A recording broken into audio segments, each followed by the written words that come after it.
Now that we are done with the good news, I am so excited that we are now going to get into our guest for this evening. Woo-hoo! Ladies and gentlemen, tonight we have on the line Katherine Woodward Thomas, and I'm so excited to have Katherine on. You have no idea. She is the national best-selling author of Calling in the One. She's a licensed psychotherapist. She's the co-creator and co-leader of the Feminine Power Transformative Courses for Women. She and her partner, Claire, have also done Women on the Edge of Evolution series. It airs weekly, and it's absolutely fabulous. You guys have absolutely got to check it out. Women on the Edge of Evolution teleseries. It gathers thousands of women weekly to engage in the most premier female luminaries, thinkers, scientists, artists, all kinds of fabulous people. Katherine is an honored member of the Evolutionary Leaders Group. It supports and promotes the call to conscious evolution. I might have given you all a link to that one night. Y'all might go want to check it out because that is also awesome. She is currently co-authoring the forthcoming book, Feminine Power, Awakening the Creative Force of Life. And actually today I was very pleased to be able to listen to, she and Claire did a 75-minute really awesome teleconference, The Keys to Feminine Power, Awakening the Three Power Paces of the New Co-Creative Feminine, and we're definitely going to talk a little bit about that and a whole lot of other stuff tonight, so I am so excited to have her on. Katherine, are you with us? I am. Thank you so much for that wonderful introduction. No problem, no problem. And I loved that story about Edith and Bob. That just made me tingle everywhere. That was so sweet. Wasn't that a great story? Yeah, that's beautiful. I read the Good News Gazette, and I found it. I was just like, oh, I've got to share this with everybody because it's so cute. Yeah. And I thought it was also really nice of the hotel to let them stay there at a 1950s prices. I couldn't believe it. Absolutely. I couldn't believe it. We are going to be joined by my co-host this evening, Melchizedek. Are you with us as well? Yes, ma'am, I sure am. I thought those were wonderful articles, good news for the day that you read. I think so, too. It just makes you feel good, right? Purpose of it, right? Exactly. Listeners to the P101, we will be taking questions for Katherine at the top of the hour, so keep that in the back of your minds as we listen to this discussion. The telephone number to call in is 347-215-7949. I see that I already have somebody on the line. Just be patient. I promise that I will get to you at the top of the hour so you can also contribute to the discussion. Katherine, I have to say I bought your book, Calling in the One.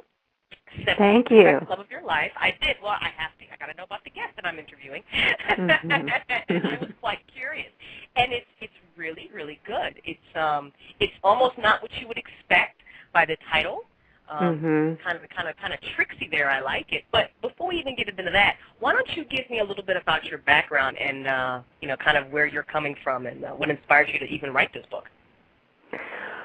Well, oh gosh, that's such a big question. I'm a seeker.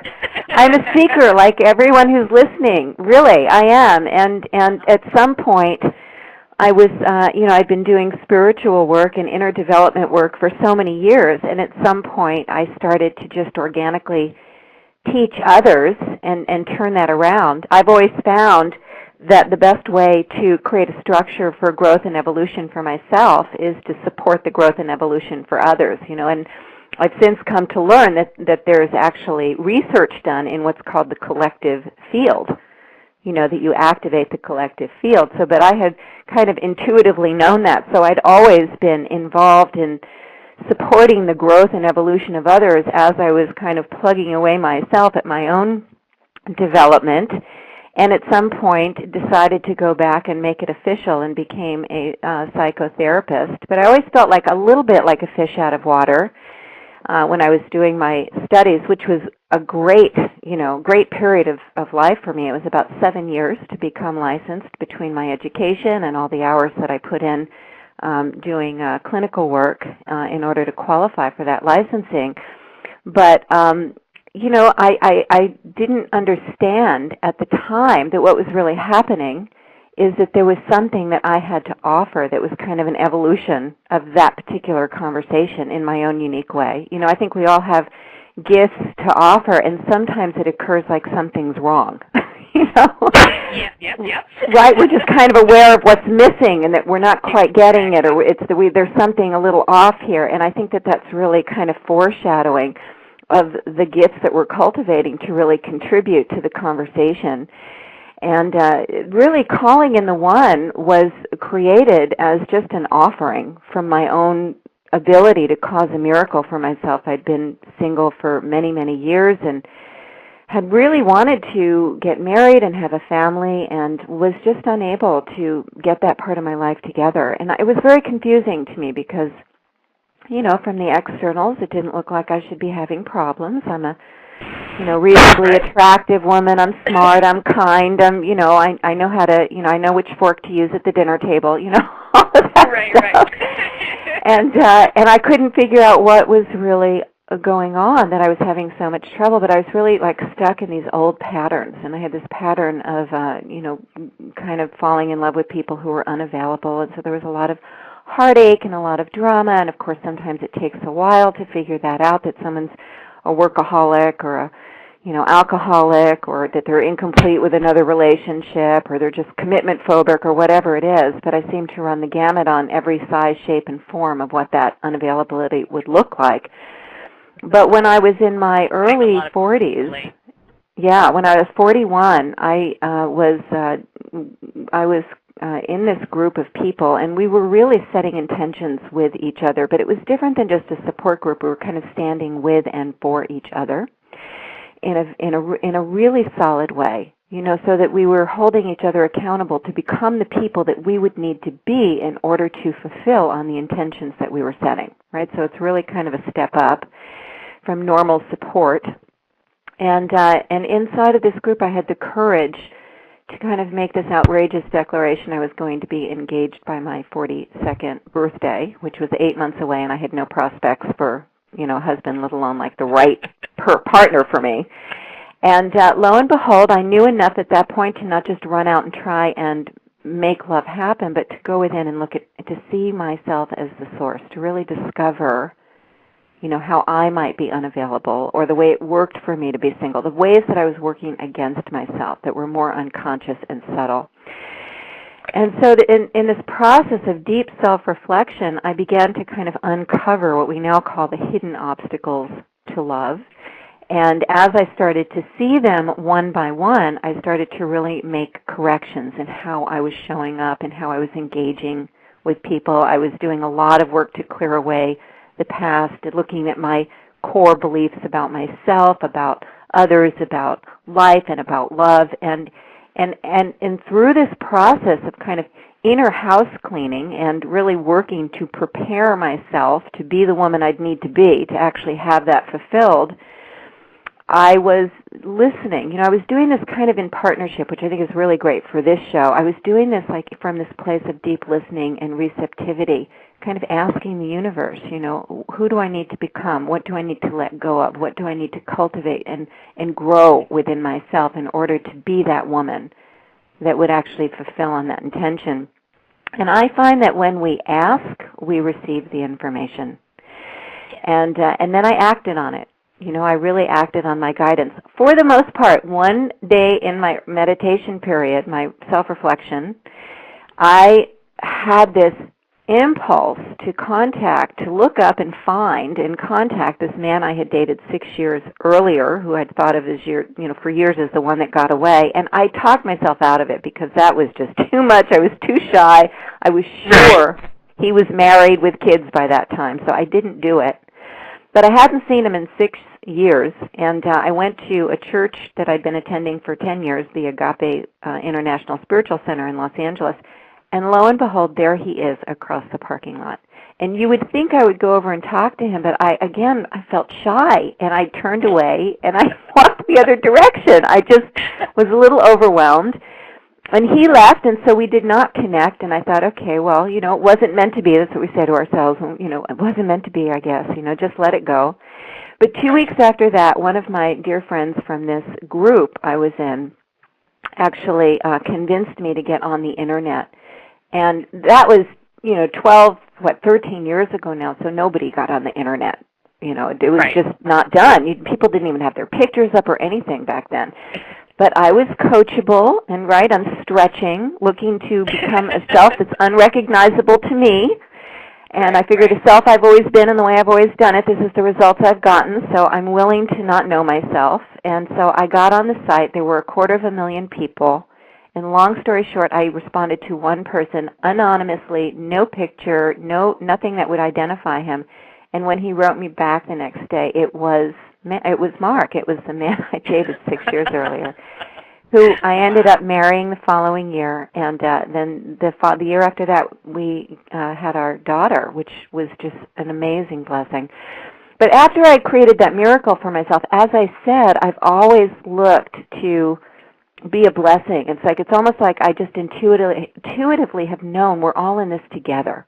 We're all evolving together, and the more that we can support each other, the more energy there is in the field to catapult our own growth and development. And so I wrote a book, really, as a contribution, and I did it after my daughter was born. It was interesting. I made a very different choice. She was 6 weeks old, and I looked at her and I thought to myself, because I'd had this idea to write a book for years, and I thought, Katherine, you really owe it to your daughter to fulfill on your own life's desires and to fulfill on your own purpose. Otherwise, you're going to burden her with, martyring yourself for her in some way that becomes, a burden to her. And so I, twice a week, I hired a nanny and I started writing. I didn't even know what I was writing. But I wrote it in such a way that was, again, from this place of deep listening and partnership. And what emerged in that process was a 49-day course that really duplicated the process that I myself had created. And magically, a lot of magic, a lot of synchronicity, because I find that when we're really listening and living from that place of acting on our deeper knowing and being willing to just take the next steps, even though they're not logical, they don't make sense or they look risky or whatever, I find that there's a lot of support in the universe. So magically, I got a book deal with Random House. It was I'd never been published, right? And after that happened, people came up to me and they said, "You got a book deal with Random House?" I've been trying for 10 years to get a book deal, right? How did you do that? It's so hard to get a book deal. I would look at them and say, "I am so glad I didn't talk to you before I got the book deal, because I might not have tried. You might have talked me right out of it, right?" But I was just listening, and I was just acting on guidance. And so the book came out. It was a bestseller. It was an instant bestseller. And I started to have people come to me from all parts of the country. Really, we weren't really international at that point. People from around the country. And so I started to run classes, and I would do a lot of traveling. And I had a center in Los Angeles that I opened called the Rosewood Center for the Healing Arts. And it was really a center that was devoted to our collective evolution towards greater levels of love. And it had different practitioners in it, so I rented out office space, and we held classes and stuff there. And lo and behold, my teaching partner, Claire Zammit, showed up just to rent an office. And we took to each other just like fish to water. We were just instant family, because we were both so passionate about being able to really help others to access embodied change. We're both transformative educators, and with a lot of variety in our collective backgrounds and what we've studied. But so I invited her to start teaching with me, and I recognized her incredible brilliance and good heart and strength and everything that she brings to the table. And so we were teaching the calling in the one. But what emerged was, mostly women were coming. The book is written for men, too. We have a lot of men students. But truthfully, it's really a more feminine system of creation. The masculine being go out and make it happen. Right. And the feminine being, make it welcomed and magnetize it in. So we tend to have more female students than male. And one night after class, Claire and I were debriefing, and she turned to me and she said, "Okay, so what really is working for people, and where are other people getting stopped? Like, what's the key difference?" And the first thing I said when I looked at it, I said, well, women who are used to creating inside of their organic feminine energy are much more successful than the women who have been really steeped in masculine ways of knowing and masculine ways of being, a more logical, linear system. And so we just decided as an offering to our community to host this little class. We called it, the Feminine Energy Series. We had no syllabus. We had no flyer. We really didn't know what we were doing. But what startled us is the moment we just put the word out, the class filled up faster than a Calling in the One class, which was shocking because, Calling in the One was known. It was a bestseller. It was out and about and had a lot of word of mouth. So it was really on that first night with that group of 25 women where we sat around and we really looked at what was happening, this deep hunger that was emerging for a re-embrace of the feminine values, feminine ways of knowing and being.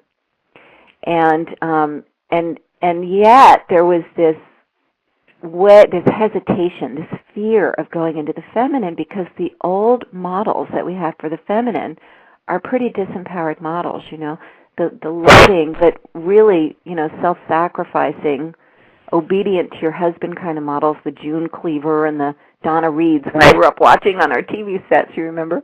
You probably don't remember that. I remember watching them. I know, but I remember watching other people watch. That's okay. But that's steeped in, the Baking Betty kind of mom, Now, none of us were going to go back there because we weren't about to give up our hard-won gains of the last 50 years that, women really fought tooth and nail to secure on our behalf. And nor could we really go back to the primordial feminine, those, images of the Amazon women, the strong women, matriarchal cultures, because our context is so completely and radically different, right? We can't really live that way anymore. So we really got pretty quickly that we really needed to challenge power as power is currently being defined in our culture, right? And to really look and see that if you look up power in the dictionary, you'll see to do, to act, to wield command over others, right? So there's this whole system of power that just assumes a masculine perspective. And so we started to inquire into, well, what would it look like to define feminine power? What's the feminine version of power? And, there's really nothing in our culture, in our mass culture. Sometimes in our spiritual culture, we're kind of hip and we're onto it, But in the greater culture, there's really nothing that we would even know to call it except for maybe magic, which means, to harness the creative energies of life. Exactly. And so we started to really build and work with women, and since then we've worked with thousands of women, and we're international for both Calling in the One and Feminine Power. Oh, wow. And we have since kind of developed this whole teaching that really brings about the inner development to be able to access tremendous amounts of power to cause those things that masculine power cannot cause. Because masculine power can send us to the moon, can build communication systems, can build tall buildings, this linear, logical, objective, rational system. Right. But when you're talking about creating love and belonging and birthing the greater potentials of our lives or even fulfilling on our own unique destiny, right, that's not a logical linear system. You can't put these things even on a vision board. Claire and I often laugh. We say, I wouldn't know to have put Claire's picture on my vision board, to have put a woman's picture on my I'm a straight woman, right? So it wouldn't have occurred to me, right, to put her on my vision board. I'm going to, partner with this dynamic, intelligent, bright woman, and we're going to birth this whole teaching within the collective field and work with thousands of women worldwide on how we can begin to rise and come into the fullness of our power as women to cause the full flourishing of our lives and the full flourishing of our world, right? That's really what I've been pregnant with for 20 years. So we're all pregnant with these possibilities. We sense them. We can feel their potential within ourselves. And yet, it really requires a different way of creating our lives in order to fulfill on these greater potentials and to bring them forward than the power system that we've been inside of for the last 50 years, or really the last 5,000 years. But we women have really had to go into the masculine in order to break through those barriers that had oppressed us for so many years. So I want to give you a chance to speak, too. You can tell I'm just so filled with with excitement and enthusiasm. I thank you for being on the call this morning. I really appreciate that you were on the call. No, it was wonderful information to listen to, and I just love hearing about you. You told some really fabulous stories and gave some really great examples, and that's what I also love about your writing style. I'm calling in the one. I mean, I wasn't sure. You're like, I'm picking up the book and I'm going to the line and I'm waiting to get rung up, and the woman's looking at me, and I'm like, don't say nothing about it. Just ring it up, because you almost. I know. Holding it on 7 weeks to attract the love of your life. So I'm sure a lot of men have not picked it up, but at the same time, it's really a beautiful book, and what I love about it so much is it's really about loving you first and fixing all those things that are wrong in your world, and by doing that, it's almost like you release this awesome energy field around you that just sucks in the things that you want. Right. Well, inside of, the law of attraction, which the book is really working with, we really need to become our best selves in order to attract in our best possible partner. Mm-hmm. Right. I don't know. I certainly had the experience before. I don't know if you've ever had it, but where you're wanting some ideal of someone, but if they come in and you're not up to par, there's just a terrible feeling that you have, like, oh my gosh, I'm not good enough for this person. I'm not ready for this. This is too much. I'm completely intimidated, and then somehow you find a way to blow it up. Oh, yeah, absolutely. I was in an 8-year relationship that ended kind of along those lines. So absolutely, I completely understand. Yeah.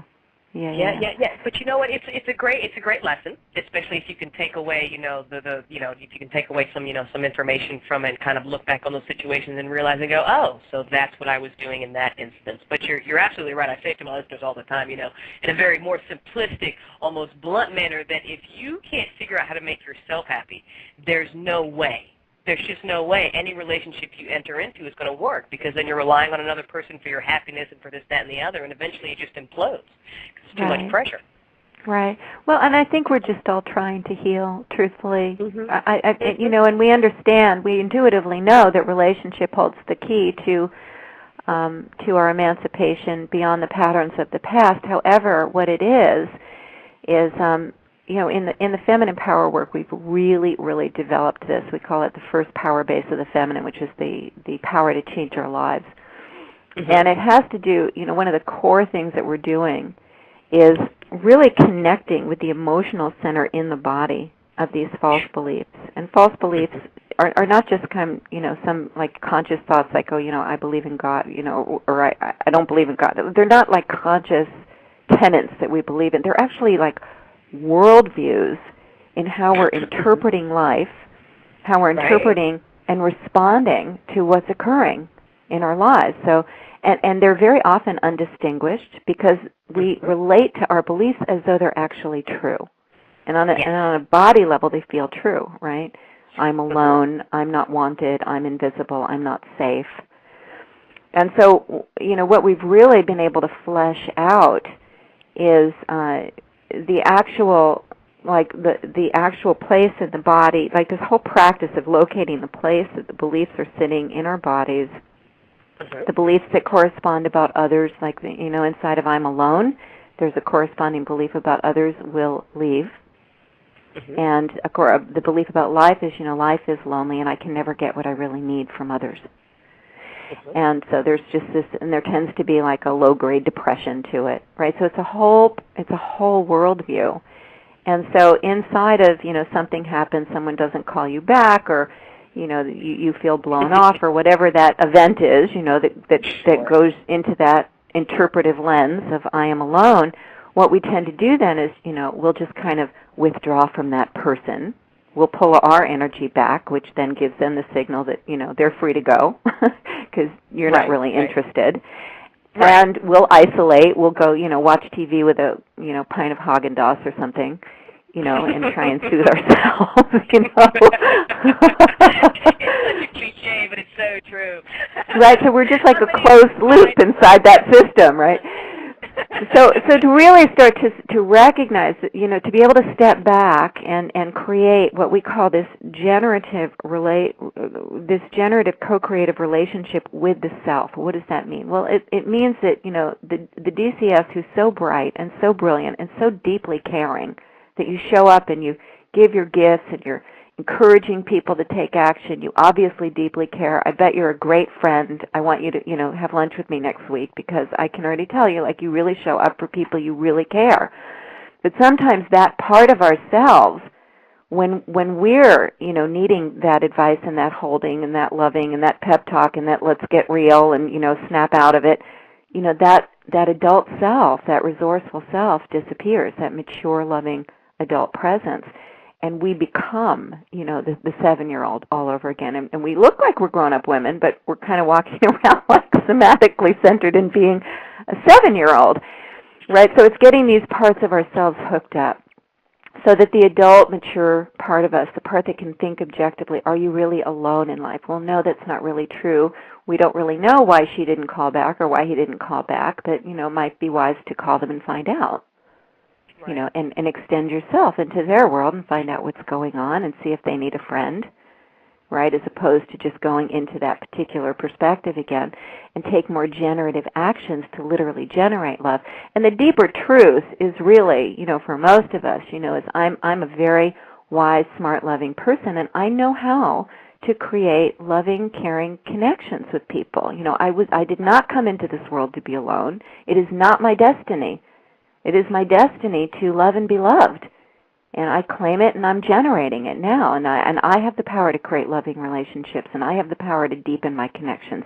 So it's like waking us up out of the trance and mentoring that part of the self into more empowered meaning, and so that's that process is such a freedom and a liberation, and where it becomes like I was talking about my kind of knowing about this impulse to evolve beyond what I was learning in school when I was studying to become a therapist, is that, far too many of us are kind of sitting on the couch for years analyzing, right? The analyzing as opposed to, trying to understand where it came from, who did what to me, why it's like this, why I can't do that, But as opposed to like getting related to the deep, to the self, to the deeper part, to the deeper truth, and then getting related to the younger self who's feeling alone and mentoring that part into more empowered meaning, and then evolving beyond it by starting to show up differently, right? Because if you notice, these beliefs have ways of being that covertly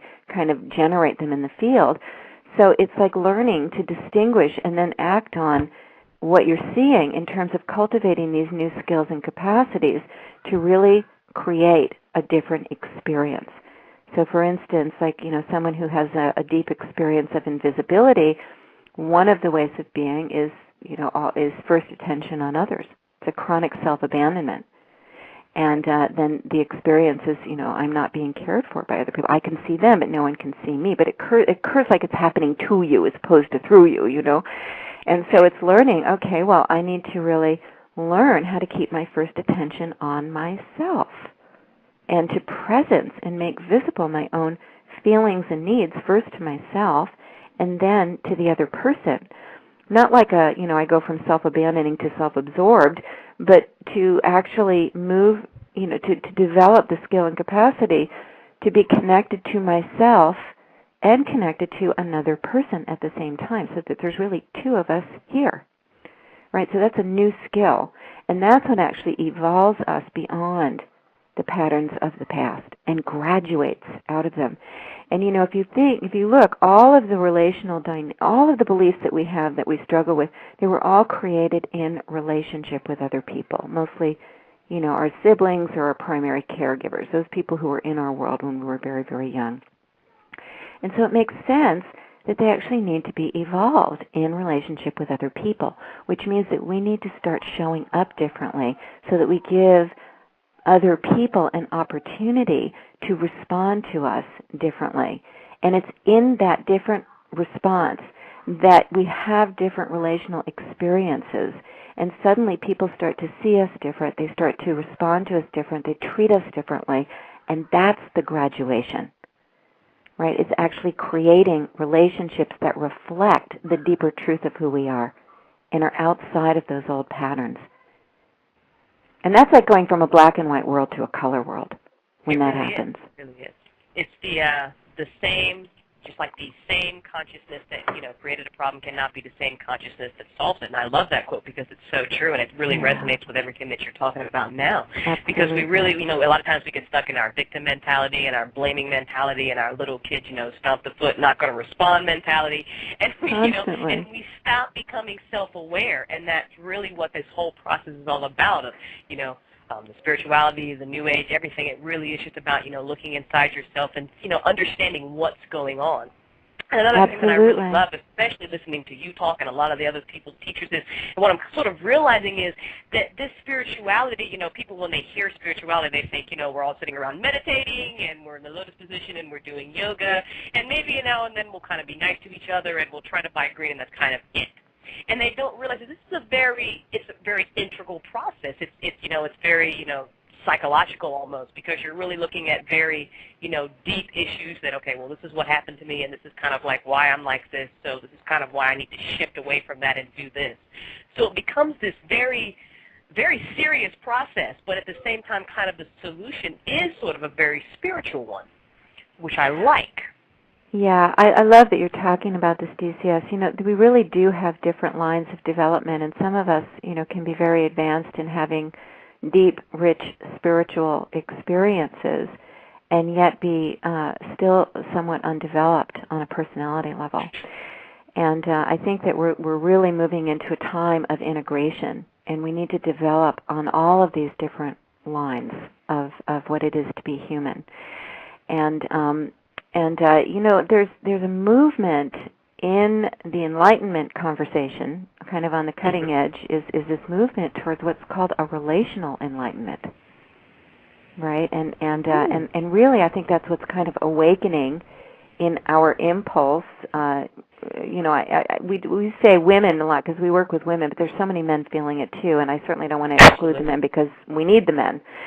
But for all of us, I think they need this information as well, because there's the men love. Yeah, the men love what we're doing. We have so many men, like powerful men, who are standing with us and for us, and I mean it's really quite extraordinary. But this relational enlightenment really requires that we grow ourselves healthy enough to be able to have really healthy relationships and to be able to step outside of ego and to relate to one another outside of our ego, and to be able to not just meditate as a solo person and, my enlightenment, my experience of consciousness, but to start to awaken a field that's relational in nature, where we're all stepping into, an experience of being outside of ego together. Yes. And accessing this, profound creative wisdom and creative, collective intelligence in the group.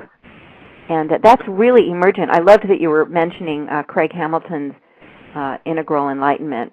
I really recommend him very highly. Craig is part of our tribe. He's Claire's husband. Well, you know what, Katherine, put in a good word for me, because I'm really trying to get Craig on my show, and I'm going through like 50 different people.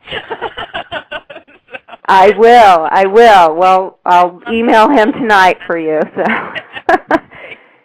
yeah, he's really extraordinary. I really love, even when I was kind of starting my own journey, I had that point where, nothing's working in your life, and you're just like, what is going on, and this is all crap, and I just can't do this anymore, so what do I do next? And, I was really, I very had that, creativity, that imagination. It wasn't too much of a stretch for me to step into the spiritual side of things, but at the same time, I needed something that was a little bit more practical. I needed something that was not just I'm sitting around meditating, thinking happy, joy thoughts. How can I really apply this and see real difference in my life? So that's one of the reasons I love those series, because it's kind of showing you everything from a psychological perspective, from a science perspective, and then all taking it down into this wonderful, wonderful, creative, spiritual, evolutionary process. And it's magic. It really is. It's magic, and it's wonderful. So I absolutely love it. Well, your work is fascinating to me, DCS. I'm really impressed with how deeply you care. It really shows, and that you're really mobilizing people to start participating and put love into action. That's what we got to do. I think we've got, I tell people all the time, we're faced with some serious world problems here, and we've got to come up with some really awesome, innovative ways to do that. But I don't think anything is going to get fixed until we fix ourselves, for lack of a better word. It's not that we're wrong. I think it has to happen simultaneously. You're absolutely right. And that's why I'm so glad that, as Claire and I were, when you're in formation of something, you don't quite see the big picture and where it all fits in. You just have to keep putting one foot in front of the other. It requires a lot of faith, actually, because, it cost her something. She'd been, developing ideas for many, many years. And so, the collaboration cost each of us. We had to ante up. And here I was, more senior, more visible, had a best-selling book. She didn't have any of that visibility, so here I am now.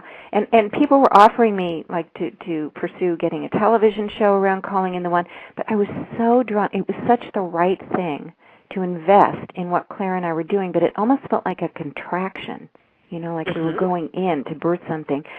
And it took 5 years, and now it looks like we've just exploded on the scene. Oh, that's right? Fabulous. Yes. It's this, the Women on the Edge of Evolution teleseries that you just mentioned. 50,000 women are signed up from all around the world because I love hearing that. They're on the edge of their seats. They want to make a difference. They want to participate in the evolution of consciousness and culture. And here we are. We've developed. But it's what you just said. It's the inner development. So the inner development. So the feminine power teaching is really the inner development to really empower us from the inside out to take our rightful place in the world and to start to express our gifts and our talents that are unique to us. Because each and every one of us has gifts and talents that if we don't birth them, if we don't get outside of these false beliefs and midwife them into the world, that loss will be forever felt, not just by yourself, but by the entire world. The loss of you, right? Yes. And so, telling you people you're special. we all have a particular brand of brilliance, that we're here to birth into the world, and we sense it because it's really like we're all pregnant with it right now, really. And I love that you keep using the terms pregnant and midwife, and here's why. I have a funny story to tell you. Last week I mentioned that I had a lady who does past life readings, and we were talking about reincarnation and that sort of thing. And before the show, she did a past life reading for me, and she just basically, just put it out there, what does DCS need to know? What memory would be the most relevant to her right now? And it kind of threw me off because the memory that she gave to me was that in a past life I was a midwife. I could not for the life of me, when she told me, understand why I would need to know that in a past life I was a midwife.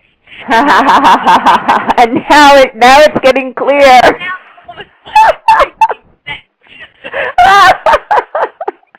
Isn't that great? I had that epiphany today when I was listening to Claire, and she said something about midwifing the spirituality and creation and all that, and I was like, oh, okay, now I get it.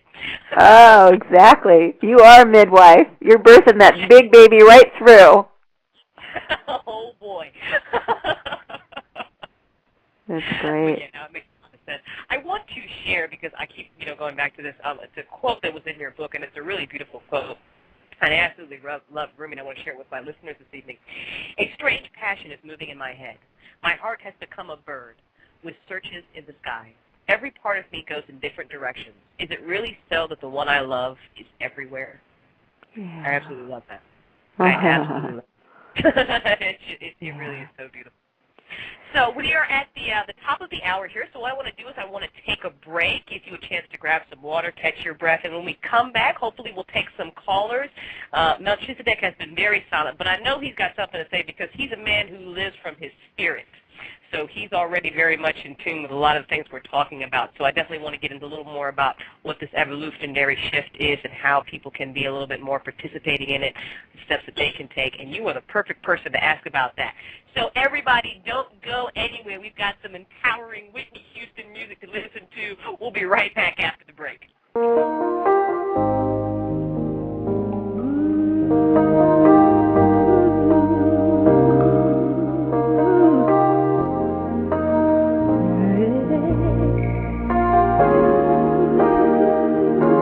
Whatever you want, whatever you need, anything you want done, baby, I'll do it now.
shall be done. It don't matter to compare.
Love her. Thought it was fitting.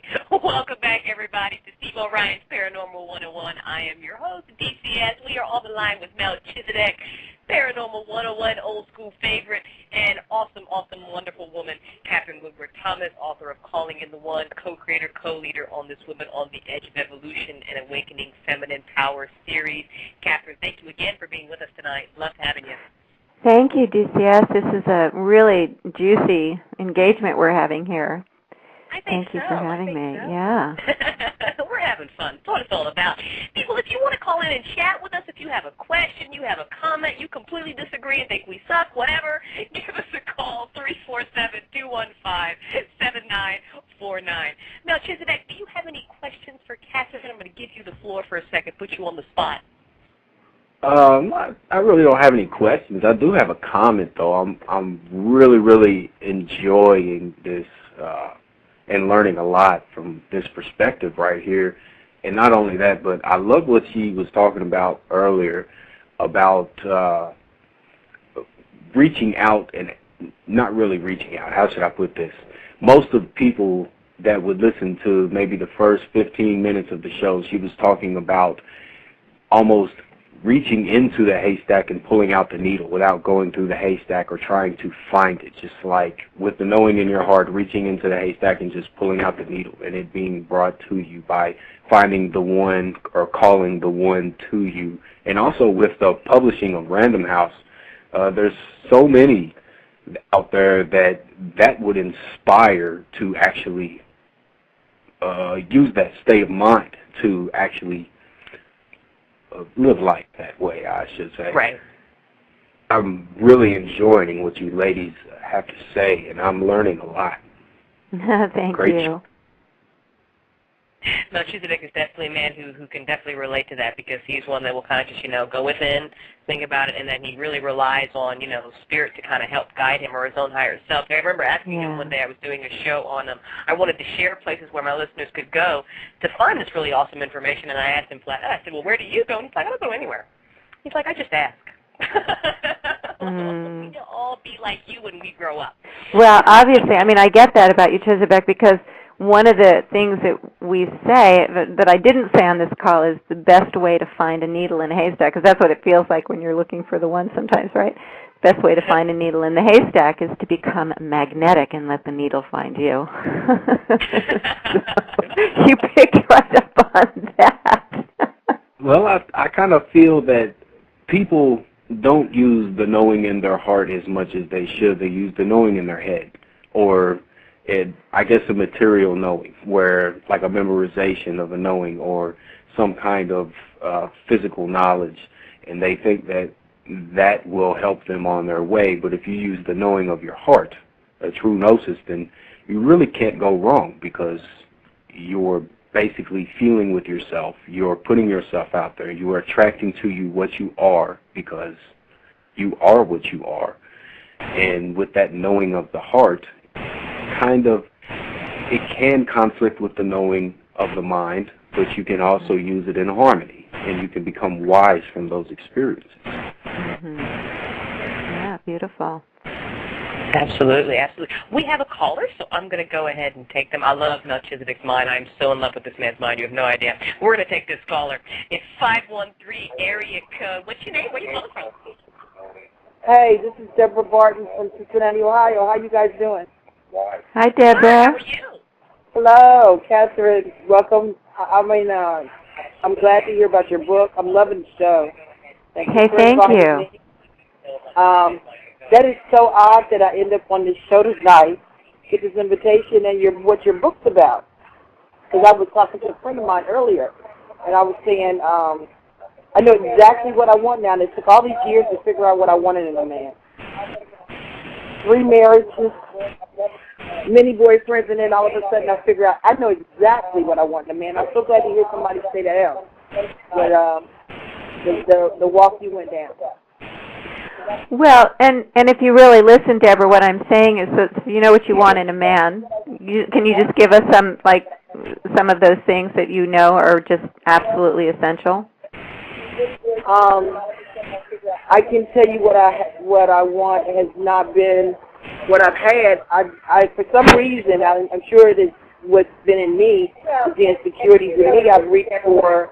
You got to turn it down because it interferes with me on the line. You know what? Yeah, Deborah. Yeah, if you can turn the. Yeah, I have a guest, and they're listening to the speak. But Great. I was speaking with someone earlier today, and I haven't been in a relationship for 6 years because I was trying to figure me out. And I said, I know exactly what I want. Now, I'm on the radio. And so what is it that you want?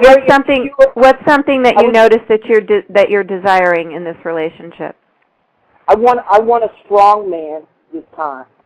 Someone that's secure, and I don't want to be in another relationship that I have to mother the man. Ah. I want an equal. And I think it was my insecurities that pick weaker men, and I'm just now realizing that. Beautiful. So it's.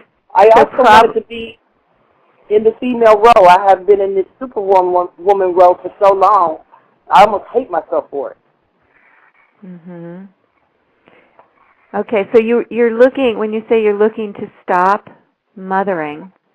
So one of the things there that you want to be looking at, and I hear you're saying it's my own insecurity, is that there's a way you've been sourcing your value, right, from what you have to give, as opposed to really owning the deeper truth of the value that you are, the inherent, beauty and radiant spirit that you are and what you have to offer. And so it's this deep-seated somatic experience of I'm not valuable, right? And so it's like the process that I was just describing to start to really work with that part of yourself. And for you to even say to yourself, no, Deborah, I value you. I see your goodness. I see your greatness. I see your radiance. I see how, that your very existence lights me up and gives me joy. You don't need to prove yourself to anyone.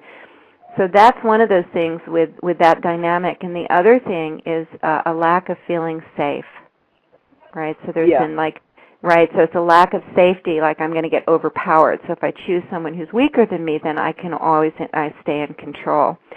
And where you want to develop yourself in that has to do with you really learning how to keep yourself safe so that you can trust yourself to go into a partnership with someone who's strong, and that you're not going to self-abandon or get hurt, or leave yourself or somehow end up,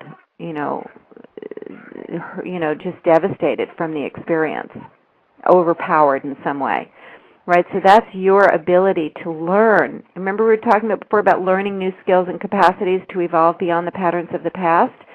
You really want to learn this skill of being able to source your own safety. A lot of times we're going into a relationship because we want other people to make us feel safe. But we have to learn how to actually make ourselves feel safe by being able to stay connected to what our true needs are, being able to be, clear about those needs, being able to set good boundaries, being able to pace ourselves appropriately in relationship, not giving ourselves away too quickly, right? All of these things create a sense of safety. being able to, also knowing how to engage things that are just a little bit questionable that are going on. You know, we have those subtle undercurrents, and sometimes we feel them. Inside of an I'm not safe, there's a contraction. And there's an automatic assumption like, oh, this person's not telling the truth, because usually if you have an I'm not safe, you're highly psychic. You can just feel when something's not congruent or not quite right, right? And so you're looking at that, but what's missing is the ability to really engage that, to see what's really going on, right? Because inside the centering of the belief of I'm not safe, there's an assumption that other people have like ill intent. Other people are not trustworthy, and life is precarious, and the rug's going to get pulled out from underneath your feet at any moment. Exactly. And so, right? So am I hitting it where you live? Right, is this relevant? Nail. Yes, yes. Okay. So you have to really learn these skills. So you say to somebody, I don't know, sweetie, but something's not really feeling quite right about that. Can we talk about this? Because I know you're saying one thing, but it just doesn't feel right in my body, and I'm not understanding what that is, right? So you're learning how to engage it with somebody, and then they're going to say, well, yeah, I didn't want to worry you, but I do have doubts about this, and I want to talk to you about it later, but, this is what's really going on. So then you can work it through, and you create cohesion. The lack of safety, that feeling in your body of I'm not safe, has to do with a lack of cohesion. Something's not lining up in the field, and you can sense it. And so you have to learn how to engage it. These are all skills and capacities that didn't get developed when you were little, because probably, right, there was no way to create safety other than to, disappear yourself and to people please or whatever you learned to do to survive in that environment. I was a mediator of the domineering mother, docile father. I was the oldest girl in the family, so caregiver, because my mother's off doing her thing. And I can identify with it now. And I began to repeat my mother's pattern. The one thing I didn't want to do, and by the third year, I realized I was becoming my mother. So I was like, this time I'm going to take a real break and fix me, change me to not wear the mask, per se. Beautiful, beautiful. Good for you. Well, it's a very wise decision, and we really can evolve beyond these patterns of the past. And as you're demonstrating, so many of the things we're struggling with don't even belong to us. They're in the collective, and they get passed down through the lineage. I always say, we didn't just inherit, our eye color and our knobby knees from our mothers. We inherited their consciousness, too. Yeah, one thing that was very enlightening for me was taking this time out to learn how to make myself happy and not depend on someone else to do it. Yeah. I began to love me more and accept me for who I am. It is. It's awesome. And I realized for so many years that I was pushing people that truly did care about me away because I wasn't knowing how to love myself at the same time, and I was ruining my relationships and picking all the wrong ones as well. What's so ironic, I can look back and say the first marriage was, deep insecurity in me is what destroyed it. And it would have been the best. Yeah. Well, Deborah, I want to invite you to go on callingintheone.net and download. We have a free ebook that really explains the Calling in the One process. It gives you a whole overview of the process of being able to transform your core beliefs and overcome identify the hidden obstacles to love and transform the core beliefs and become magnetic to love. So I really want to encourage you to go in and download that for free. I definitely will. Callingintheone.net. Thank you. Thank you. Yeah, thank you.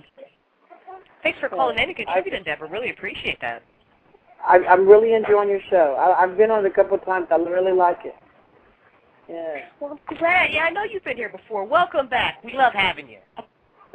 We're doing a roundtable at the end of the month, so make sure you show up for that, too. We'd love to have you call in. Okay, great. Excellent. Yes, I definitely will. Thank you. Thanks, More the Deborah. merrier. Mm-hmm. Thanks, Deborah. Thank I you. love callers. So if anybody else wants to call in, has questions, wants to participate in the discussion, again, the telephone number is 347-215-7949. Don't be shy. We won't bite. Just call in. So, Katherine, my next question is to you, and we kind of played with the term evolution and evolving, and we've done that a lot. What are we really talking about when we say, evolutionary shift? And this conscious evolution, what does that even mean? What are we talking about? We are living at such an extraordinary time in the course of human history because it's really the first time that we are becoming awake to ourselves as the co-creators of our lives, that we are beginning to understand that we really have a say in how life is going. Life is conscious. Life is always evolving.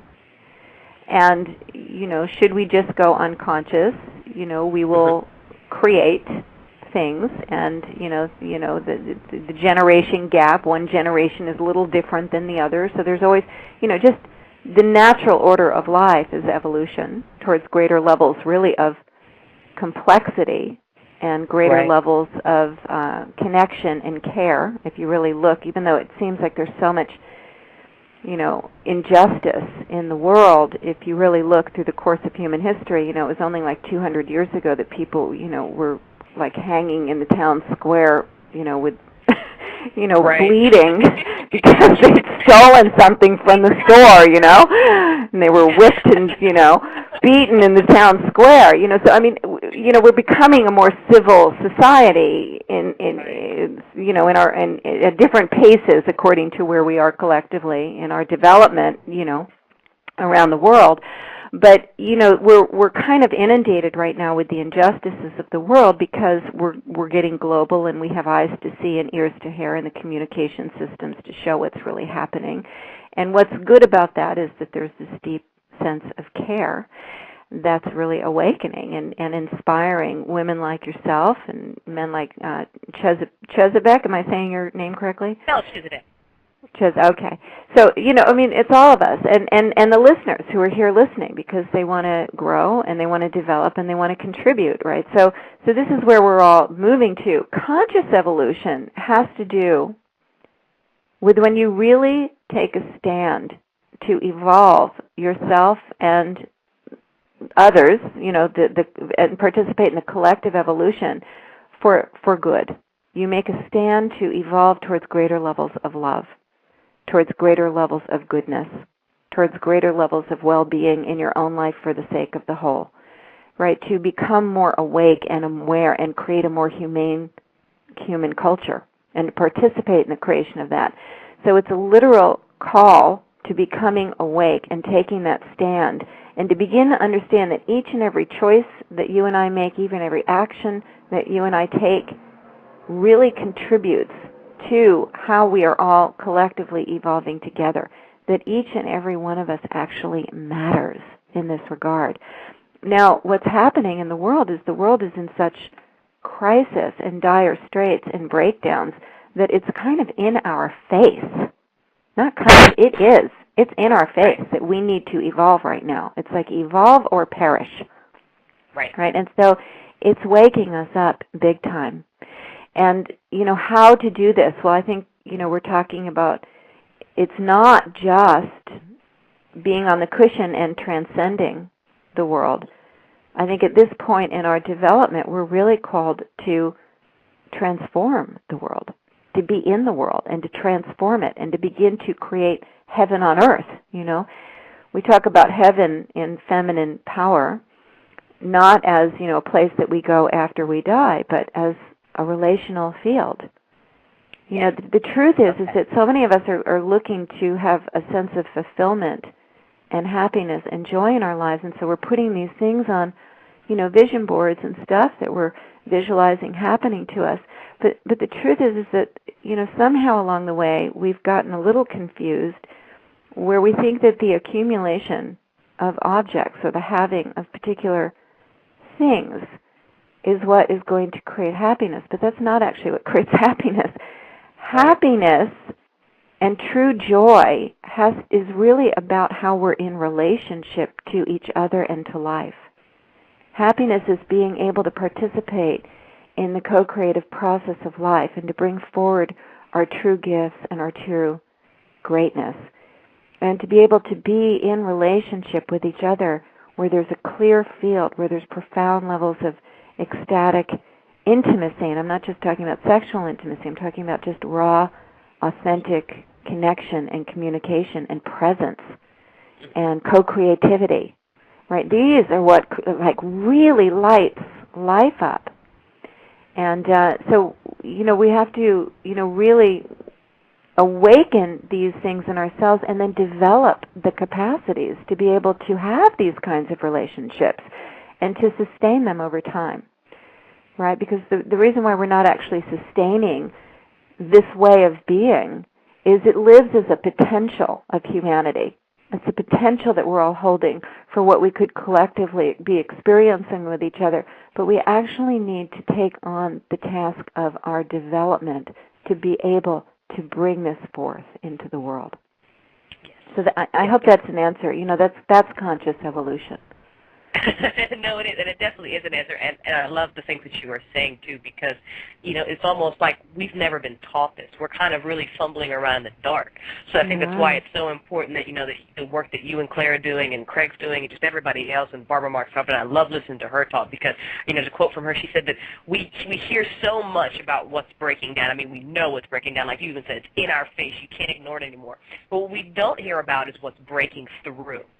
Yeah. And I think there's an amazing amount of potential in people that are breaking through. It's why I love reading those stories about people who are just realizing that, that laws are unconstitutional and unjust, and they're just taking action. I love hearing that. I love seeing that because we're not passive anymore. We're not stuck in this passive citizenry. We're not accepting this, this mundane reality where we just go to work and we go to bed and maybe we get a vacation and then we die and hopefully we'll go to whatever heaven we, think we believe in. We're kind of really just stepping past that into this new magical, well, okay, hang on, time out. I can do a little bit more with my life, or I feel like I can do a little bit more with my life, or I want to help, and we've got to do something. And I think a lot of people are really stuck in the, well, what's next?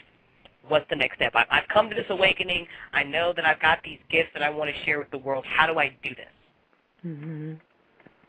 I'm really appreciating how concrete the spiritual path is for you, DCS, and I want to share with everyone that this Thursday we are doing a call with Marianne Williamson and an organization called Results, the Power to End Poverty, and it's really talking about this conference that's going on in Washington, D.C., that this organization Results is hosting, and it's on June 20th through the 22nd, and we want a ton of folks to come. This is just ordinary citizens getting together to just really start to look at what can we all do together to take a stand to end poverty in the world.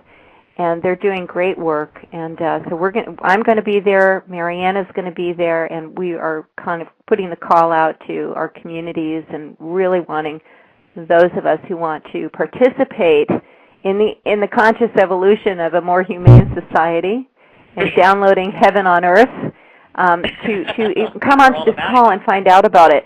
So the way you would do that, the way people could do that is if you go onto our website, femininepower.com, you can put in your email address. I believe there's a page up there about the call that we had this morning, but if you just put in your email address, it will go on the list, and then we will email people about that call on Thursday. Excellent. Okay. Good. I will. So listeners, please definitely go to femininepower.com, sign up for that. I'm on their mailing list and getting all kinds of awesome emails. I think that would be a great thing to listen to. Because another question that I really wanted to ask you, and how I love kind of linking up this spirituality with real-world results. I mean, do you think this is, these are the kind of the steps that we have to take? Because we've got some, some really serious problems. And I think a lot of, practical, logical people kind of look at the situation and go, well, how is this conscious evolution going to make, the war stop? How are we we going to make, stop the oil spills and all that sort of thing. So, let me ask you personally, do you think that we're on the right path to really making a change going in this direction? Well, I think, there are several right paths. If you really look at the world, and mind you, I'm a student of this because, I'm really looking to serve as best I can, as we all are. Completely understand. But a dear friend of mine is a gentleman named Don Beck, and Don created a system called Spiral Dynamics, and he really maps out these different memes, which are kind of different value systems that people are inside of, and like the spiral of development and how we spiral through these different memes of development. So if one of the challenges that we're facing is that throughout the world we have societies that are really in different memes of development and operating from different value systems. And so I think, evolution, it's not like there's going to be some big pop and suddenly we're all enlightened, right? And we're all just like now in heaven on earth, and we all play the harp, and we all just get on with each other. And, it's the development, and it's the conscious development through the memes and in a very healthy way. So it's creating it's creating systems that allow for the emergence of what's next in a very healthy way. So, for instance, I know Don was working in the Middle East and in a culture that's very, very traditional, and he color codes everything, so he might call that a blue system, the traditional system. And where blue needs to go is into, because in blue, like unhealthy blue, you get like severe fundamentalism, right? So, obviously this is a threat to humanity, this severe fundamentalism. So what helps blue to evolve to the next level, which he would call orange in his system of spiral dynamics, has to do with really creating opportunities for commerce and entrepreneurship, and for people to start to feel a sense of being empowered to be able to earn money, to become entrepreneurial, to start creating things, and to move in that direction, which is it really into a different value system, a different meme, but in a very organic and healthy way. So I think what we're talking about is really looking at the overview of human culture, and needing to each of us participate and bring forth the gifts that we have to offer, and we need to just start where we are. So I think, it is of some comfort to me, like Jezebek, you were saying, that there are greater forces at work here. There are greater forces at work that have brought 50,000 women together on a weekly call for Women on the Edge of Evolution. Something's waking up, and it's larger than we are. We are a part of something bigger. And so it becomes imperative to begin to live from your own deepest knowing, to begin to develop yourself, to be able... one of the breakdowns that we have with following intuitive knowing has to do with the inability to sometimes discern what is kind of a knee-jerk reaction to an old belief pattern and what is truly information that's coming from like the greater field of life, right? So in other words, if you're out on a date with somebody and you're not feeling safe, is that because you're still recovering from how much your last boyfriend hurt you, or is that because there's something really off with this guy, right? So like the ability, that has to do with self-awareness that you're promoting, and that we have as the first power base of the feminine. You have to become self-aware, and to be able to distinguish within yourself where things are coming from and what your own filters are, and to be able to get outside of those filters enough to be able to hear clarity of guidance.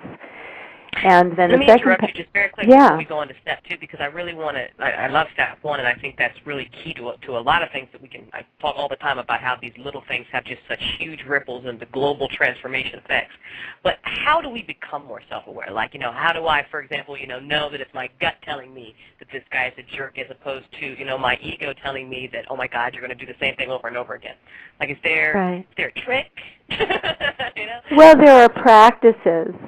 there are practices, and I mean, we have a whole system that is, I think, just so beautiful in terms of this awakening to profound levels of self-awareness. But one of the things that we have developed is a very simple practice that I can give to folks right now, and we call it the power practice, and it has to do with really staying connected to yourself, because so many of us are, we actually are disconnected from our own feelings and our own needs and our own desires, and that's when we're acting unconsciously, right? We're just kind of, disconnected in some way. So it's just like really staying connected to yourself by being engaged in this very simple practice of, if I'm doing it with myself, I'd say, Katherine, sweetheart, what are you feeling right now? And then I listen. Well, I'm feeling kind of excited right now. Wow, I can really see that you're excited, so I'm mirroring it back. What else are you feeling? Oh, I'm feeling, some fatigue in my body. It's been quite a day, Well, I can really see that you're feeling some fatigue. And what else are you feeling? So you're doing this, and then what do you need? Well, I probably need to rest up a bit tonight, go to bed early tonight. Okay, I can really see that you need. So it's just this way of like cultivating an inner awareness, a connection to my own inner experience. It's a very fundamental, very simple practice. But in the course of a day in modern day living, a lot is pulling us outside of ourselves pretty consistently. Yes. And so the art of just staying connected to your own self, your own feelings and your own needs as you're moving through your very busy and often very stressful days becomes really a practice, right, of self-awareness. So once you have this self-awareness, we can really move into this co-creative partnership with the greater field of life, this very dynamic, alive relationship. Yeah, the power base number 2, the power to realize our destinies. And this is all going back to kind of answering your question before about how can, we on the right track, how can we participate? When I was saying there are greater forces at work here, there is a beautiful poetry to how life works that I think each of us have had moments, where we've kind of followed our inner knowing and done what we knew at the deepest level was the right thing to do, even though it didn't look like the smart thing to do, and it didn't look logical, and it might even be a risk, or it might even cost us something, but we did it anyway, and maybe not, maybe 6 days later, maybe not till 6 years later, we look back and we go, oh my gosh, the poetry of that, the brilliance of that, like, thank God I listened to that guidance. Right? When I opened my center, the Rosewood Center, my husband had just lost his job, and I had a 2-year-old, and my book was coming out. And I was just beside myself, with stress. Right. And we had no money because he had just lost his job. And we had just moved into a new house with a very big mortgage. Like, we didn't know how we were going to pay the mortgage, let alone me opening a center. And all I was doing was looking for a little office space just for me. Part-time. Right. And I walked into this building, and I knew, I could feel there was like, my whole body was tingling. I was like, I got that feeling like rushes of energy up and down my body. And as I walked in, I felt like I was home. And I knew that this was my center. And I was beside myself, like, you're kidding. How inconvenient is this? Right? How inconvenient. This is not a good time, right? But I know enough to say, okay, this is okay, I'll do it. I don't know how I'll do it, but I'll do it. So one foot in front of the other, and of course all the right people showed up at the right time with the right amount of money, and we just made it work, and we squeezed it together. But it was not an easy thing to do. But when I met Claire, then a year later, what's that? I said it really takes that leap of faith, and I love that. It does. Hearing those stories where you're stuck in this very practical, like, all right, I am married, I have a child, we have no money, and yet I have walked in, and you want me to do what? I know. I mean, some of my most passionate prayers have been, are you crazy? Saying to God, are you crazy? You want me to do what? Now? Right? So anyway. But I'm obedient. I will say that I am obedient. If I can, I love that word, obedient, obedient, obedient. It's become like a dirty word. Like, oh no, obedient. But yes, obedience to your own inner knowing, to your own guidance. You must do it because, 2 years later, as Feminine Power was really being launched and creating, we needed that center to incubate it. It was a hub where people could gather and we could do the work. And there were more than one occasions that Claire and I looked at each other and I just said, can you imagine if I talked myself out of taking the center and missed that opportunity? Because they would have just rented it to someone else. These things don't come around very often. They come around, that's the opening, leap now, go. If I had hesitated and waited, it's a gorgeous space. It would have been gone. Right, but it was because I just was obedient. I said, okay, yes, this is what's supposed to happen. I can feel it. I don't know how, but I'm going to go for it. And if I had not said yes in that moment, I can't even imagine how this whole teaching would have birthed itself. We had 10,000 people on the call this morning, mostly women, but some men, I'm sure, from all around the world who are on the edge of their seats to learn about this teaching. Because it works, it's powerful, it transforms people's lives, and it promises to transform human culture, and be one of the things that contributes to the transformation of human culture.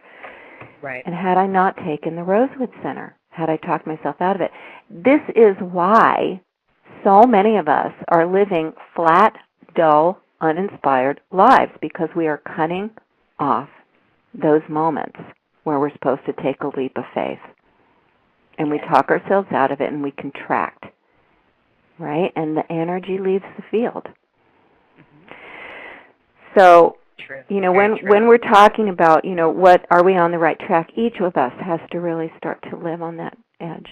We have got to do the work of becoming self-aware enough to be able to determine and distinguish our own inner knowing with a fair amount of accuracy. And then we have got to develop the faith to act on our knowing. And really start to live in partnership, because it's 6 years later that I look back like gasping, like, oh my God, the brilliance of having taken that center and opened that center at just that time, And a lot of times things will come up when we don't feel ready. Yeah. So there's something seeking to happen through us.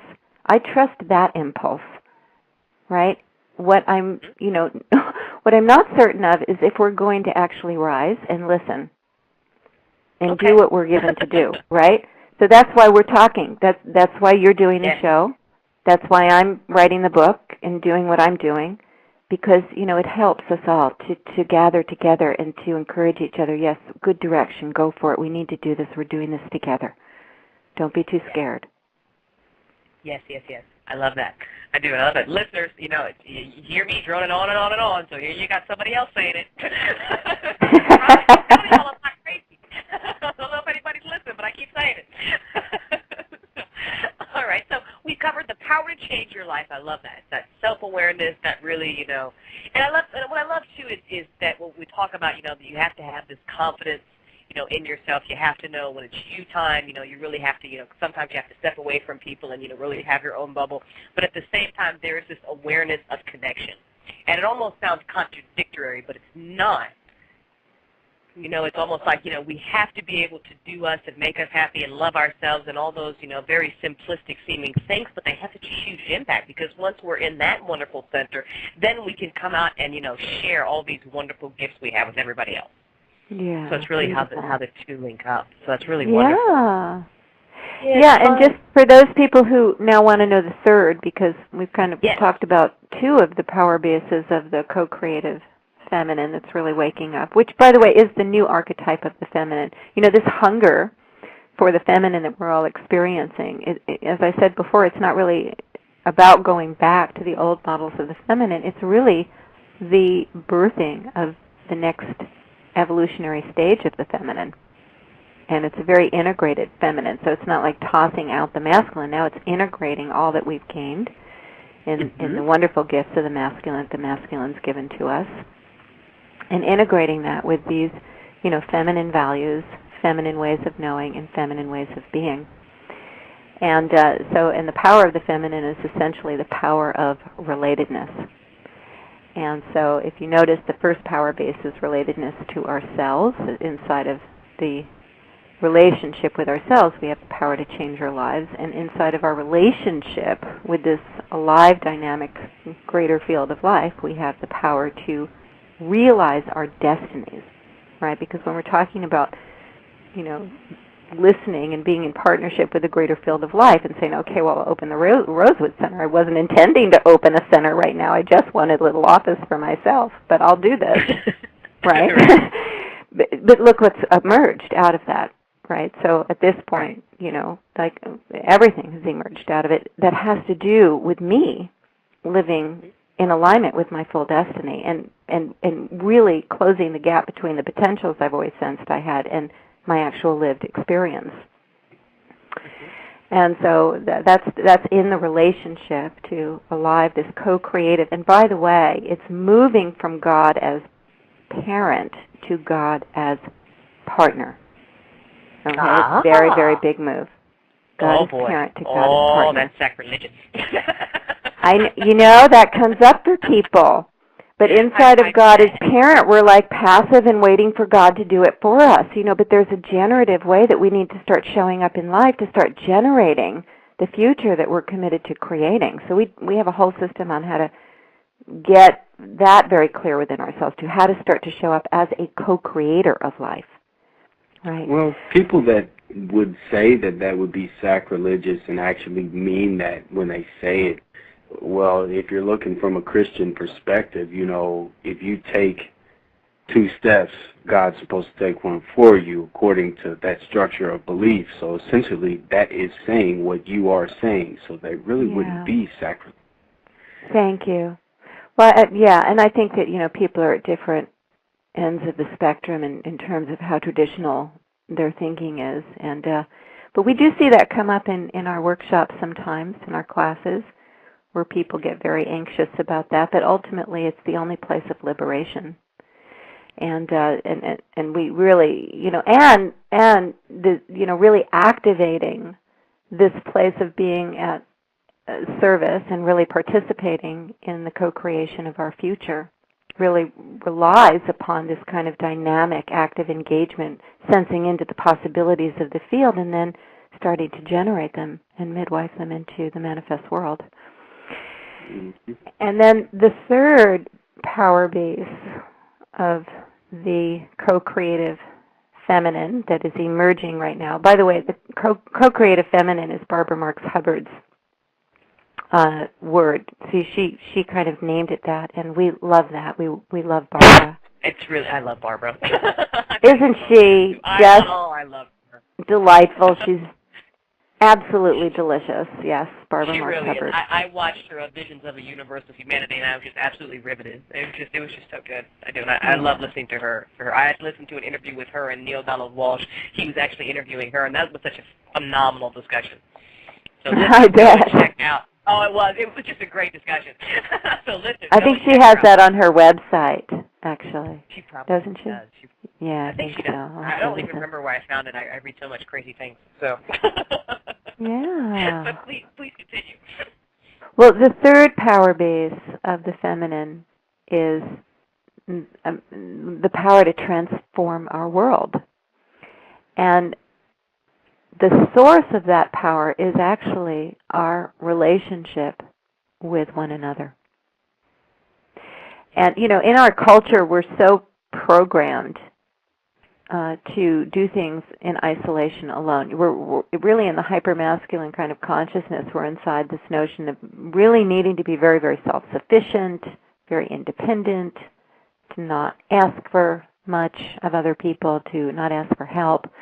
We have this idea that we're supposed to be doing this alone. And as a result, we're really unable to generate the support that we need to realize our very best lives and really generate the transformation of our world. We actually need partnerships with one another, first and foremost, to become ourselves fully. None of us grows in isolation. Exactly. And we need each other to grow and to develop and to inspire each other.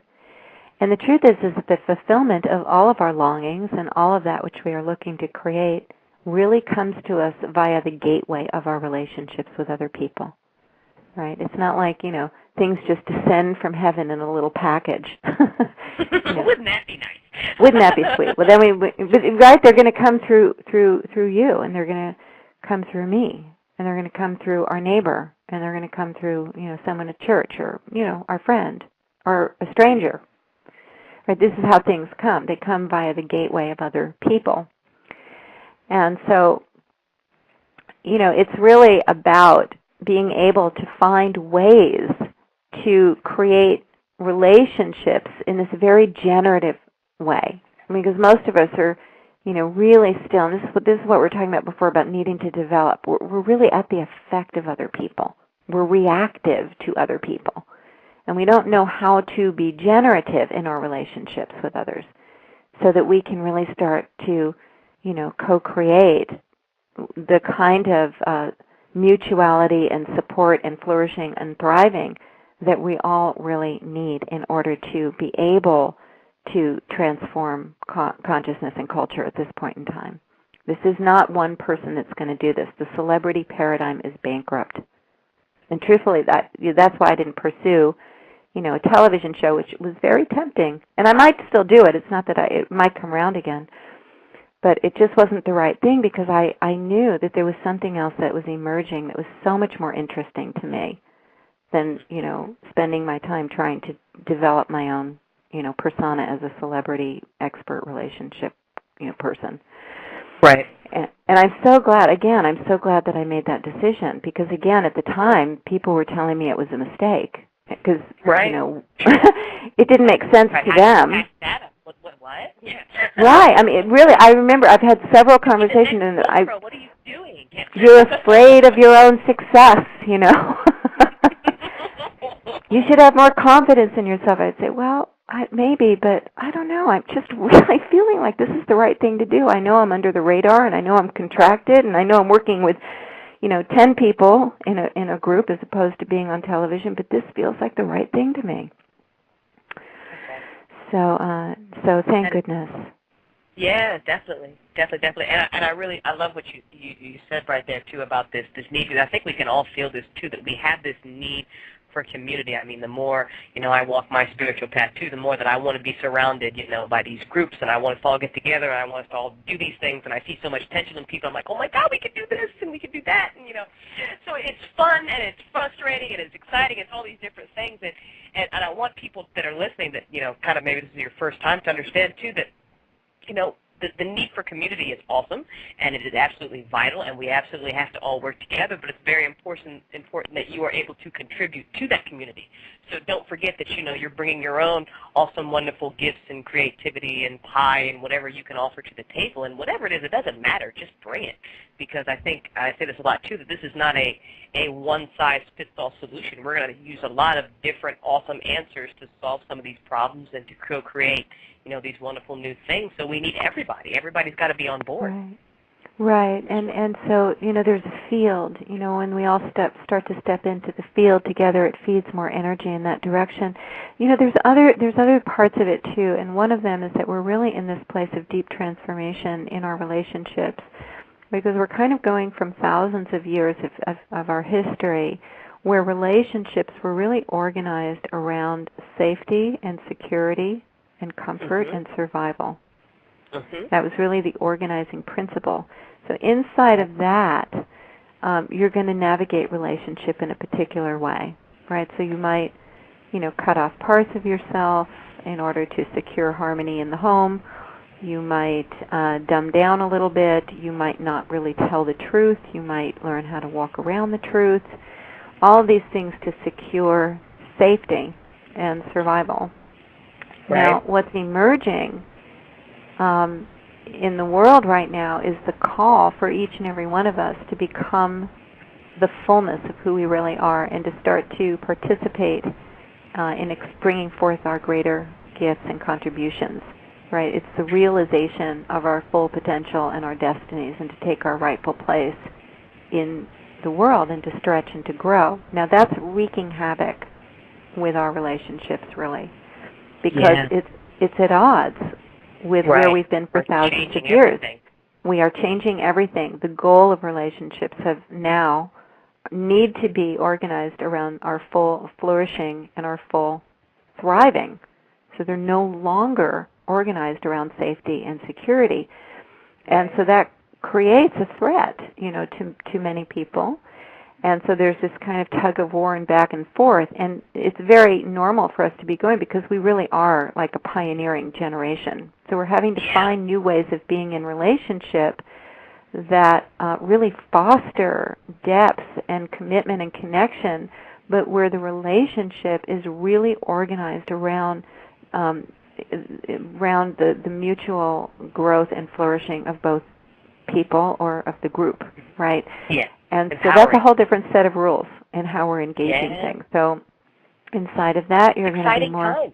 It's very exciting. We are so blessed. I mean, it takes a toll on us because it's a very intense time and can be a very scary time, but it's very exciting for all of us to start to awaken to our task. Really is to evolve these structures of consciousness, and so we're moving away from that old model of relationships and partnerships, and we're moving into a model that's really based on evolutionary partnership, right? So there's different rules of engagement there too. So we go into a lot of that in our teaching as well, how to develop these evolutionary partnerships that really support the full flourishing and thriving of our lives and have us really become ourselves fully.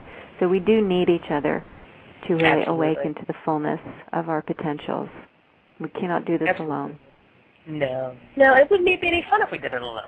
I see it too. I mentioned earlier that I have this role play game that's based on the novel, and what I find too, just in writing, is how much more fun storytelling can be when you have another brilliant, wonderfully creative mind kind of adding to the story, and it just becomes this, just this magical creation. And it's almost like, oh my God, I never would have thought of that. I'm so glad you contributed. So yes, it is very exciting, and we absolutely do need each other. So that's absolutely wonderful. Mel, you got any other questions, comments for Katherine? Oh, well, I'm in alignment with what both of you beautiful ladies are saying, and all is a part of all. And if there's that one part that doesn't want to be a part of the all, then it's not all. Wise words. Very wise words. Definitely. Yeah. You're very right. So, Katherine, thank you again so much for being on the show tonight. I've had just a wonderful, wonderful time chatting with you, and I'm sure my listeners are just soaking up all this wonderful information that you had to share. You are so welcome. I noticed that I've kind of given out, we have three things on, right? We have calling in the one, and we have feminine power, and we actually have a class that's starting in June. Feminine Power, that's done over the internet and the phone. It's a phenomenal class, and there's if you type in femininepowercourse.com, all the information on that class will come up, and then also the Women on the Edge of Evolution teleseries, which is free, and that's a series of dialogues that we're having with a lot of amazing thought leaders and agents of change. I recently just did a dialogue with Alanis Morissette, who was just delicious. I bet. She just did a wonderful dialogue. So you can go back and access the archives for any of your listeners, womenontheedgeofevolution.com, and you can just type in your name, and you will have instant access to these archives of these incredible dialogues with Marianne Williamson, Lynn McTaggart, Jean Houston, Barbara Marx Hubbard, Alanis Morissette. I interviewed Melissa Etheridge, too. That was really I've seen her in concert twice. She's phenomenal. Yeah, she was wonderful, and particularly after she had breast cancer, and she had such a deep awakening from that experience that she's really sharing in depth. She talks about that when she performs, and I love it. Yeah, she ended her show one night. I remember I was watching with she ended her show one night telling everybody to go look up quantum physics, and I was just like, oh my God, I love you. That's your girl. I'm saying, wonderful. I love it when just people just especially people who have such, just a wide influence, how to spread this message. I love it when they do that. So it's really awesome. Yeah. So any other plugs for my listeners? Any other websites, upcoming telecourses, books, anything else you want them to be aware of? Well, the thing that I'm just so lit about really today is that, and the call was about this, was really sharing the feminine power work with this international group of folks who signed up for the call. It was a free call. And actually anyone who wants to hear it, I'm sure if you sign up for femininepower.com, you will be invited to, you'll be sent the MP3 on it. But there were 10,000 people on the call that really responded, and we really were talking about it as a global gathering. And what we were talking about is this upcoming class in feminine power that kind of really teaches everyone about these 3 power bases, and it's just a phenomenal class. And again, information on that is femininepowercourse.com. So that's all the wonderful things that we have on our plate right now. Busy lady, you and Claire both. That's awesome. Well, you know what? Everybody definitely go and sign up for the courses. Men, too. I'm telling you guys, even you manly men, go and listen. It's great information. We've got to have that yin-yang balance in ourselves. That's right. That's right. We really do. So, Katherine, again, thank you so much for being on the line with us tonight. Thank you, all of my listeners. Any parting words for us this evening, Katherine? Just a prayer for blessings on your show here, DCS. You're doing beautiful work, and I just have deep appreciation for you, and I really get where you're coming from, and really appreciate the goodness of heart that you're inside of. So thank you. Oh, thank you. Very welcome. Very welcome. What I'm supposed to do, I think. I'm pretty sure anyway. Yeah, there you go. There it is. Melchizedek, parting words for our listeners, final comments, words of wisdom. I basically just want to say an absolutely wonderful show. I've enjoyed being on the line with you two beautiful, beautiful ladies. And to everybody out there, I want to say much love, peace, and blessings to all the entities out there everywhere. Yeah, thank you. DCS, I just want to say one more thing, too. I just really feel like, you doing this show is you listening to that knowing inside yourself. And a lot of the things that we're doing for a long time are preparing us for what's to come. Yes. And, right, so I just have this very strong sense that you're being very faithful to being prepared for what's to come. And just wanted to reflect that back to you, and to just let the listeners know that many of the things that we're doing are really in preparation. One of my favorite stories is Nelson Mandela was asked once, how did he survive in prison for 27 years? And his answer was, I didn't survive, I prepared, because I knew I'd either die in that prison cell or I was going to get out and I was going to lead the people.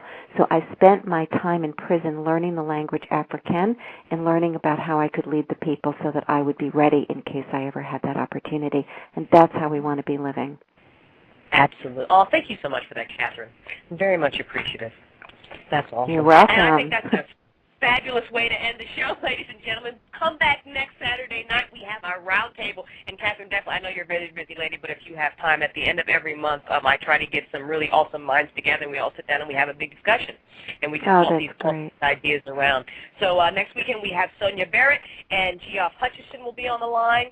Myself and whoever else wants to call in, so please come back to the 101 next Saturday, 6 p.m. Pacific Standard Time, 8 o'clock Central. It's hot in New Orleans. That's where I am.